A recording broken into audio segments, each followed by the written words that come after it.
ICC అయితే పాకిస్తాన్ని అడ్డుకోలేదు ఇండియాతో మ్యాచ్ని బాయ్కాట్ చేయకుండా. కానీ ఐసీసీ నుంచి ఒక 3 భయంకరమైన శిక్షలు మాత్రం ఎదుర్కొనే ఛాన్స్ ఉంది పాకిస్తాన్ ఇన్ కేస్ ఇండియాతో మ్యాచ్ని బాయ్కాట్ చేస్తే. అదేలా, ఏంటా పనిష్మెంట్స్, ఆ డీటెయిల్స్ చూద్దాం. T20 వరల్డ్ కప్ లో ఫిబ్రవరి 15న ఇండియా పాకిస్తాన్ మధ్య మ్యాచ్ జరగనుంది యాక్చువల్ గా. కానీ పాకిస్తాన్ బాయ్కాట్ చేసిన విషయం అయితే మనందరికీ తెలుసు. అది పాకిస్తాన్ గవర్నమెంట్ నుంచి వచ్చినటువంటి ఇన్ఫర్మేషన్. పీసీబీ నుంచి, అంటే పాకిస్తాన్ క్రికెట్ బోర్డు నుంచి ఐసీసీకి ఎటువంటి అఫీషియల్ సమాచారం అయితే ఇప్పటి వరకు లేదు.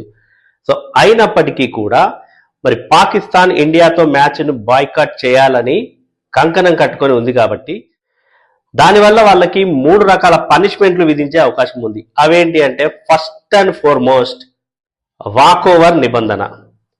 వాకోవర్ నిబంధన అనేది వర్తిస్తుంది.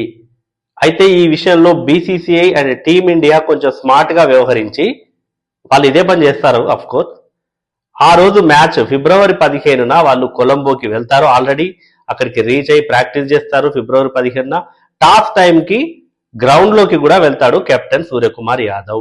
అక్కడ మ్యాచ్ రెఫరీ కూడా ఉంటాడు టాస్ వేయడానికి. కానీ పాకిస్తాన్ మాత్రం రాదు, ఎందుకంటే బాయ్కాట్ చేశారు కదా, వాళ్ళు గ్రౌండ్ లోకి రారు, వాళ్ళ కెప్టెన్ గ్రౌండ్ లోకి రారు టాస్ కోసం. టైం చూస్తాడు రెఫరీ, ఇమ్మీడియట్ గా వాక్ ఓవర్ ప్రకటిస్తాడు.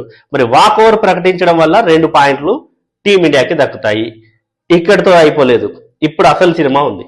2 పాయింట్లు టీమిండియాకి దక్కుతాయి సరే, కానీ పాకిస్తాన్ని మాత్రము ఐసీసీ రాజ్యాంగంలోని ఆర్టికల్ 16(107) ఈ రూల్ ప్రకారము, ఈ నిబంధన ప్రకారము పాకిస్తాను 20 ఓవర్లు ఆడినట్టుగానే పరిగణించి 0 రన్స్ చేసినట్టుగా పరిగణిస్తారు. 20 ఓవర్లు ఆడి 0 రన్స్ చేసింది అన్నట్టుగా పరిగణించి వాళ్ళ రన్ రేటు చాలా చాలా డ్రాస్టిక్ గా డ్రాప్ అవుతుంది. వాళ్ళ రన్ రేట్ అనేది పడిపోతుంది. అతి తక్కువ రన్ రేట్తో ఉంటారు వాళ్ళు పాకిస్తాన్. దీనివల్ల వాళ్ళకి జరిగే నష్టం ఏంటి అంటే, మిగతా మ్యాచ్ల్లో ఆ గ్రూప్ లోని మిగతా టీములతో మ్యాచ్లు గెలిచినప్పటికీ కూడా పాకిస్తాన్ సూపర్ 8కి అర్హత సాధించడం చాలా చాలా కష్టమవుతుంది. మరి గ్రూప్ లో మిగతా టీమ్స్ ఏమున్నాయంటే, నమీబియా ఉంది, నెదర్లాండ్స్ ఉంది, యుఎస్ఏ ఉంది. ఈ మూడిటిపై గెలిచినా కూడా సూపర్ 8కి అర్హత సాధించలేదు.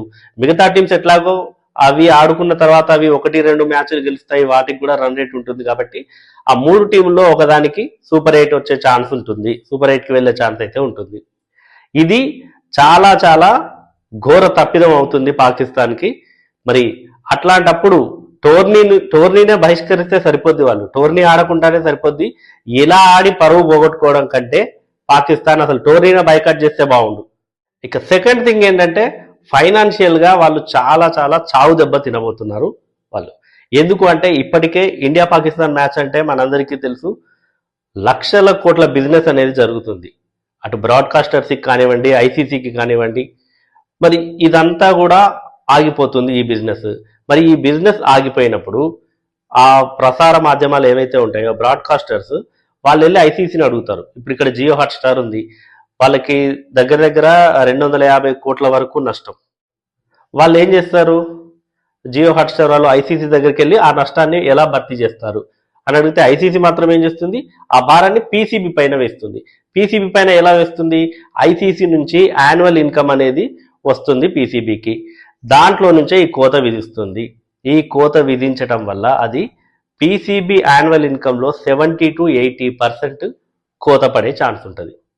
మరి అంత భారీ మొత్తంలో నష్టపోయిన తర్వాత పీసీబీ తట్టుకుంటుందా? ఇప్పటికే పాకిస్తాన్ ఆర్థిక సంక్షోభంలో కూరుకుపోయి ఉన్నది. పాకిస్తాన్ క్రికెట్ బోర్డు కూడా అలానే అయితే ఇంకా వాళ్ళని ఆ క్రికెట్ అనేది కోలుకోలేదు.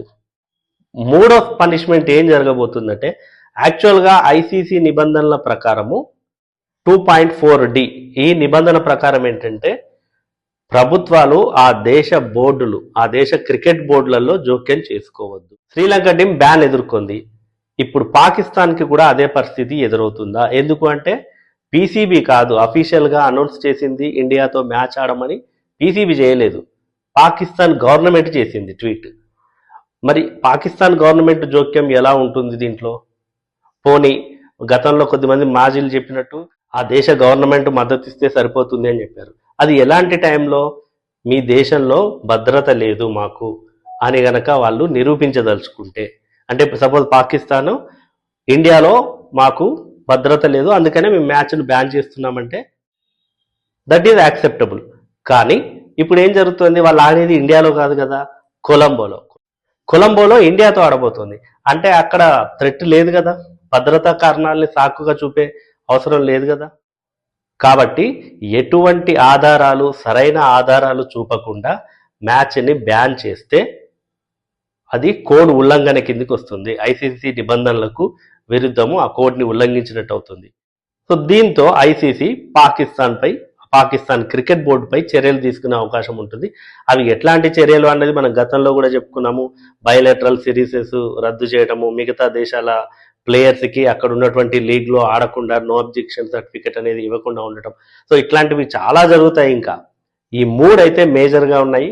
మరి ఈ 3 పనిష్మెంట్లకి పాకిస్తాన్ అర్హత పొందే అవకాశం అయితే ఎక్కువగా ఉంది. మొత్తానికి పొలిటికల్ ఇంటర్ఫియర్ వల్ల పాకిస్తాన్ క్రికెట్ అయితే ప్రమాదంలో పడింది. మరి ఐసీసీ తీసుకోబోయే ఈ చర్యలకు భయపడి పాకిస్తాన్ గవర్నమెంట్ వెనక్కి తగ్గుతుందా, లేదా ఐసీసీ గట్టి చర్యలే తీసుకుంటుందా? మీరేమనుకుంటున్నారో కామెంట్ చేయండి.